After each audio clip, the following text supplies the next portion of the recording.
Hello, true duelists. My name's Craig Fee, and as always, welcome to the Yu-Gi-Oh! Update. This past weekend was the first YCS of the format that was not a Team YCS, which practically meant very little, but what is Yu-Gi-Oh! Without gatekeeping in every capacity we can, so of course this is a better and more meaningful event than anything prior. YCS Sydney gave us a look at the format in its purest form, and by gave us a look I mean the exact opposite because we didn't see shit. There was no stream, no information provided, and not even a blog post from Konami from the glorious masters that they are. So as always, it's a huge thanks to the community at large for providing the information in this video and for everyone at large because otherwise there'd be nothing. But don't worry, because according to the update's own man on the floor, the event was a pretty bog standard one, wasn't it, in regards to YCSs?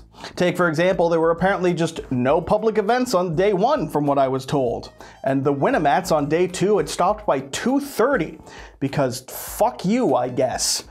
But since none of it was filmed, I guess none of it really happened, or we can't prove it. That's how this works, right? We can't criticize it because it doesn't even exist.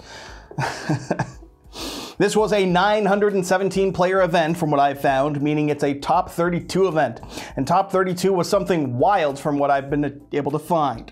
To no shock, Snake Eye variants were by far the dominant deck, getting 19 of the top 32 slots available, 11 for the Fire King variant and 8 for Pure. As an aside, that's only 60% or so, or 59.3 or whatever the exact number is, which means that it's not tier 0, and therefore all criticisms of this format are invalid and it's perfect and fine. Smile. And while no shock seeing things like Kashtira or Voiceless Voice are branded in top 32, or hell, even things like Fluwandereeze or Pearly, there were some very unexpected tops. Phantom Knight got its annual top to remind you that there are still Garnet addicts in this community and they desperately need your help. Please get them to stop playing. It's for their own good. Said as a Phantom Knight player. Salamangrate actually got a top as well, which means I now get to be pretty in regards to one individual commenter who said that it's wrong to call it fire format because it's only Snake Eyes and not fire decks like Volcanic or Salamangrate. But now Salamangrate's here, which means it's fire format, and it continues. But really, it's the lone shark deck that topped that's caught most people's eye, because yeah, Toad Turbo Water.deck Sharks did manage to take a top spot in top 32. From what I can tell, it's a pretty standard shark deck list. Self-summoning level 4 waters and doubled up on Bahamut Shark, Totally Awesome, and the Kraken, which does show that you can top with a rogue deck if you play well enough, I suppose. Or maybe it reaffirms that Australia is a nation of criminals that have no respect for the decency of human law. Either is, you know, I'm pro. I'm good with either of them. Also, apparently there was a 12-year-old in top 32. I haven't, like, super confirmed that yet, but, like, if that's the case, it's a pretty damn good thing Jesse Cotton didn't go, isn't it? Because he would have fucking destroyed that child and we wouldn't even have the video proof of it. But while top 32 was a lovely bit of variety to talk about, it really didn't last. Top 16 had 11 Snake Eye decks in it, 4 Pure and 7 Fire King variants, with 2 Kashtira and 1 apiece for Voiceless, Flu, and Pearly. And by top 8, you were fully reminded what format you were in because it was an even split, 4 Fire King and 4 Pure Snake Eye. Pure would ultimately be the winner, getting 3 of the top 4 spots and a mirror match of the finals. Australia's own Jason Huang, I hope I got that right, and I'm very sorry if I didn't, would take the trophy, beating out the Americans surrounding him in top 4. A huge congratulations to Jason for winning the event and for being in the lone tweet of the event that Konami put out promoting it that wasn't just, you know, click here to check listings. So, truly an honor and an accomplishment.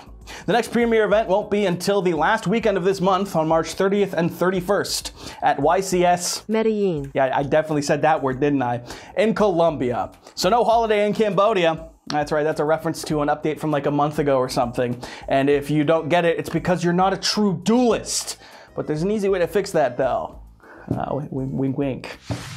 In some new card news, the reveals from Infinite Forbidden, or The Infinite Forbidden, I should say, from the OCG have come out this week, giving us a look at a new generic and splashable Fiend engine that's showing quite a bit of promise, as well as new Drytron support to terrorize people who played the earliest weeks of Master Duel, I guess. Like a strong start for the Year of Light, maybe? I don't fucking know. I've covered both of these and maybe more videos this week in the new card reports, if you want to give those a look. And if not, fuck you. But also don't worry about it, because we're moving on from this segment anyways. We got other OCG news to talk about. Namely, that Konami has confirmed that the OCG will be getting an April 1st ban list, and the changes on said list will be revealed on March 24th, or in 9 days' time from the release of this video. I mention this primarily to mock us TCG players for the absolute state of despair that is communication from Konami. Oh, and also because generally speaking, when the OCG gets a list, we get one in the relative time frame as well. It's not always, and it's not always in the exact same time frame. Maybe it'll be an extra month, but it's a general safe assumption. It's further hinting that we can probably expect a ban list sometime around the end of this month or into April, so Konami can come in swinging and semi-limit Snake Eye Ash and save the format or whatever the fuck it is they're gonna do. Either way, it's coming. And so is all the speculation and hope and outrage that happens every time a ban list drops. So there's the news. The OCG is continuing to get clear and transparent communication, and we here in the TCG can get fucked. No, sorry, I'm supposed to say we here in the TCG can get copium. That's my bad. I shouldn't swear as much, especially if I ever plan on going to a YCS. God damn! And also this week, in simultaneously the single most important thing to have ever happened to the Yu-Gi-Oh franchise in 2024, and also the least sensible thing I've ever seen in my life maybe, there's a Hello Kitty collab with Yu-Gi-Oh from McDonald's and Happy Meals. I don't know how much crossover there is between fans of Hello Kitty and Yu-Gi-Oh, but I do know that for whatever reason they apparently all live exclusively in Belgium. Because yeah, this is a Belgium McDonald's exclusive promotion featuring 10 Hello Kitty characters wearing DM-themed outfits, including the God cards, Dark Magician and Dark Magician Girl, Red Eyes, Blue Eyes, and even Time Wizard.